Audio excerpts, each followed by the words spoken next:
Salut à tous, nouvelle vidéo. Aujourd'hui, on va voir l'entraînement d'Evander Holyfield. Donc on a déjà vu l'entraînement de Mike Tyson, mais cette fois on va se pencher sur Evander Holyfield.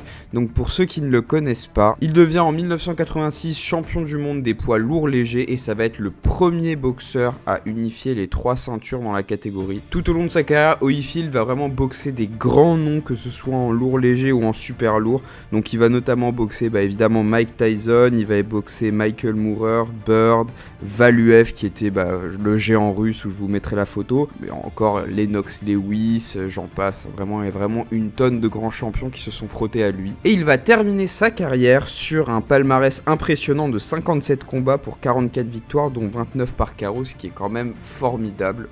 Holyfield a boxé 2 fois Mike Tyson. Dans le premier combat, il gagne par arrêt de l'arbitre. C'est un des premiers boxeurs à avoir arrêté Mike Tyson. Le premier, c'était Buster Douglas, dans un combat qui justement s'est déroulé à Tokyo en 1990. Dans le deuxième combat, il s'est passé ce qui s'est passé. Evander Holyfield gagne également par disqualification, cette fois au 3e round, puisque Mike Tyson lui arrache un bout de son oreille. Il n'y aura pas de 3e combat entre les deux champions, mais la légende veut que maintenant ils soient en bon terme, puisque Mike Tyson lui a rendu le bout d'oreille en question.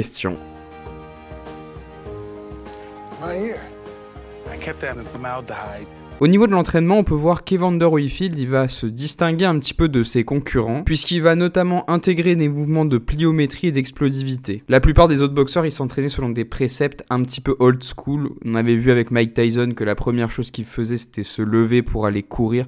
Là, avec Holyfield, on a vraiment une approche qui est plus spécifique à la boxe, avec des mouvements étudiés pour la boxe et un conditionnement spécifique. Ce qu'il faut savoir également, c'est que l'entraînement d'Evander, il évolue en fonction de la catégorie dans laquelle il se trouve. En poids mi-lourd, il ne s'entraînait pas de la même manière qu'en poids lourd.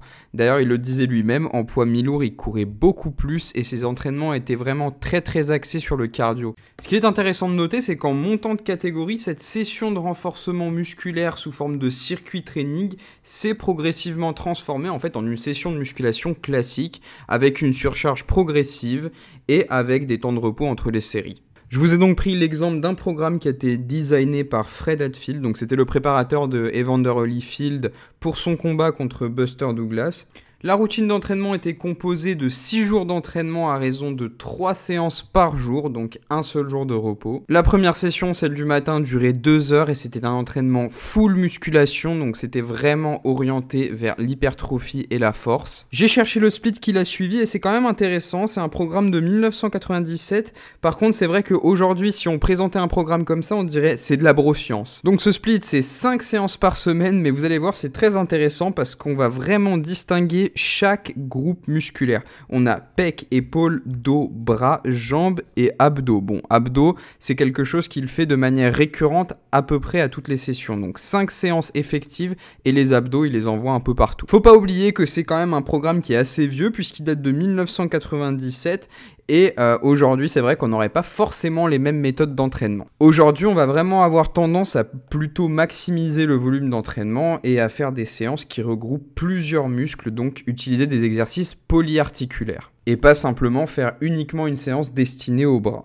Après voilà, je suis mauvaise langue parce que c'est vrai que même si l'intitulé de la séance c'est séance dos, il va quand même mobiliser plus de muscles que ce qui est indiqué parce qu'il va faire des exercices polyarticulaires comme le rowing par exemple, ou alors les squats où il va bosser vraiment une multitude de muscles. Il fait aussi du développé couché, du développé militaire, du développé Arnold, et il travaille aussi en poids de corps avec des dips, des pompes, des tractions, tout ça lesté, et il utilise même pour faire du shadow un gilet lesté. Ça c'est vraiment un truc que j'ai pas vu souvent, pourtant c'est tout bête hein.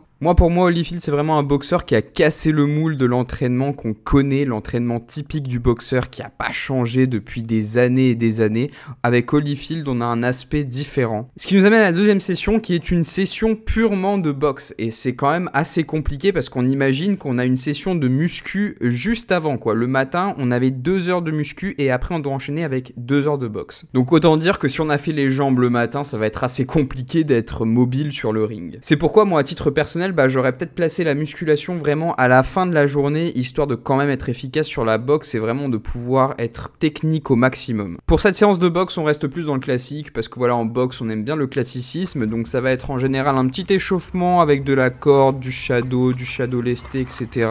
Puis on va passer à un corps de séance avec du sac, des PAO, de la technique de manière générale, et en général, on ajoute un petit peu de sparring qu'on place, ça dépend du niveau de fatigue de l'athlète, mais en général, le sparring se fait avant la technique. À notre niveau, nous, on a ajouté personnellement un petit aspect renforcement musculaire à la fin, mais bon, ça, c'est vrai que je pense qu'il n'y avait pas forcément besoin de l'ajouter dans le programme d'Evander Holyfield, puisque, je veux dire, il est en train de s'entraîner toute la journée et faire du conditionnement physique toute la journée, donc pas forcément besoin. Et à la fin de la journée, on a un training qui est complètement différent de ce qu'on retrouve chez les boxeurs de l'époque. Donc on a un training qui va être axé sur des mouvements explosifs et de pliométrie. Donc ça, c'est vraiment hyper intéressant parce que c'est de la préparation physique spécifique aux boxeurs. Donc concrètement, on va lui demander de faire des sauts, des mouvements explosifs avec la barre de développé couché par exemple. Vous savez, par exemple, un petit développé militaire avec un push-press très très rapide, ou alors un développé couché explosif également, des pompes explosives, des pompes sautées. Il y a plein de variations pour faire ce type d'entraînement